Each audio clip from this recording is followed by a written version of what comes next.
And that brings us to 1 Kings 10.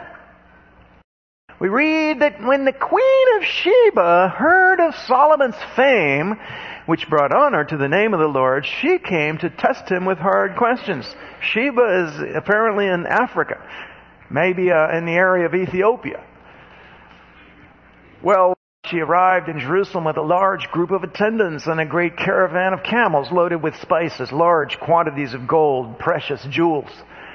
When she met Solomon, she talked with him about everything she had on her mind, and Solomon had answers for all of her questions. Nothing was too hard for the king to explain to her. Well, when the Queen of Sheba realized how very wise Solomon was, and when she saw the palace he had built, she was overwhelmed. She was also amazed at the food on his tables, the organization of his officials, and their splendid clothing, the cupbearers, the burnt offerings that Solomon made at the temple of the Lord. She exclaimed to the king, "Everything I heard in my country about your achievements and wisdom is true. I didn't believe what was said until I arrived here and I saw it with my own eyes. In fact, I had not heard the half of it. Your wisdom and prosperity are far beyond what I was told. How happy your people must be. What a privilege for your officials to stand here day after day listening to your wisdom." Man.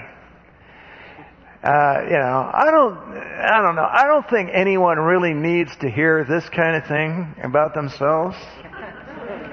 It's like, that can't be that good for you, to just be praised at that level all over the place.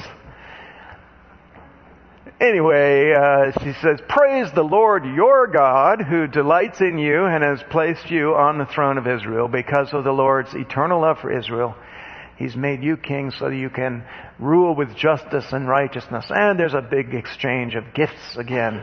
Gold, silver, jewels, and so on. Each year, we read, Solomon received about 25 tons of gold. Okay, I did the math on that. He says this did not include additional revenue that he received from merchants and traders, all the kings of Arabia and the governors of the land. That is roughly $576 million in today's valuation, $720 an ounce for gold. That's what it comes out to. $500 million. Makes you wonder sometimes. I know I've read these Old Testament accounts, thinking back that far, and you think 25 tons? Are you kidding? The numbers sound awful large, I can tell you that they're not unusual if you read ancient history. These kings, these nobles, you ought to read. In fact, these are pretty meager compared to some of the other accounts. They must have had a lot of gold back in those days. I guess it's nothing really compared to our government. Small change. That's actually probably like Les Wexner's income. It's certainly fabulously wealthy for that culture. It's staggering wealth for that culture. Today, yeah, he's a multi-billionaire, whatever. We have those too. They're not even kings, But yeah, these monarchs could really pile up the wealth.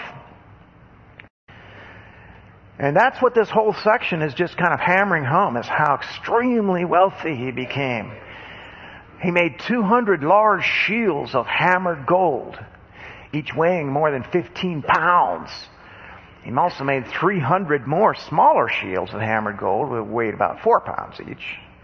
The king placed these shields on the palace of the forest of Lebanon. That was one of his palace rooms there. So they were decorated with these pure gold shields.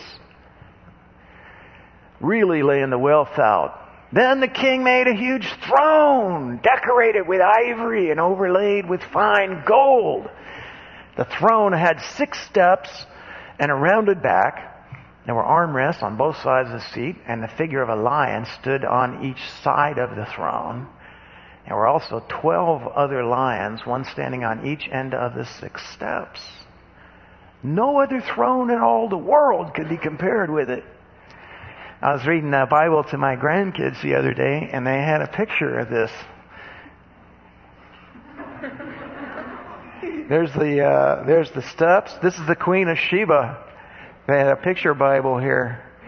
There's the steps up to his throne. There's the lions, the 12 lions on the steps. They probably did a pretty good job with that picture. That's probably what it was like. Something like that. All of King Solomon's drinking cups were solid gold, as were all the utensils in the palace of the forest of Lebanon. They were not made of silver, for silver was considered worthless in Solomon's day. Oh man, isn't that weird?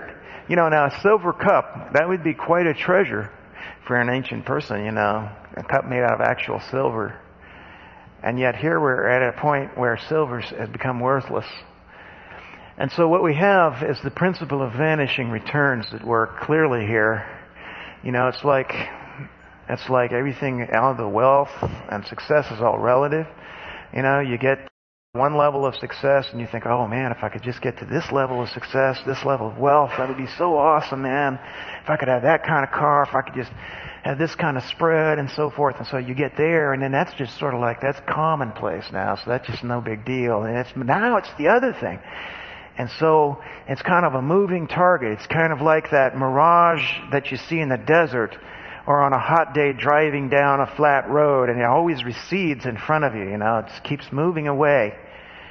And that seems to be happening here. It's like something, a metal like silver, which is today still considered a precious metal, was considered worthless. Like if it's not gold, it ain't nothing in this day. And so the king also had this fleet of trading ships sailing with Hiram's fleet. Once every 3 years, ships returned loaded with gold, silver, ivory, apes, and peacocks. They must have been getting down into Africa to trade. So King Solomon became richer and wiser than any other king on earth. Oh, people from every nation came to consult with him and to hear the wisdom God had given him. Very respect. He's really on top of his game here. Year after year, everyone who visited brought him gifts of silver, gold, clothing, weapons, spices, horses, and mules. Oh man, not much of this back in the picture, is there? That's kind of forgot about this verse. The king must not accumulate large amounts of wealth in silver and gold for himself. To be as rich as what we're reading about here, how dangerous that would be. A lot of people don't realize that could be extremely dangerous. The Bible never says that it's sinful necessarily to be rich, but it's very dangerous spiritually to be rich.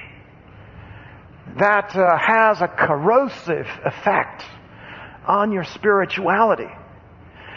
Solomon doesn't seem to have any consciousness, any awareness of the danger that he's treading in here by allowing all of this money to come in. We read in 26 that Solomon built a huge force of chariots and horses. Oh man, here come the horses. He had 1,400 chariots, 12,000 horses, and he stationed some of them in chariot cities and some near him in Jerusalem. Well, I kind of forgot about the king must not build up a large stable of horses for himself.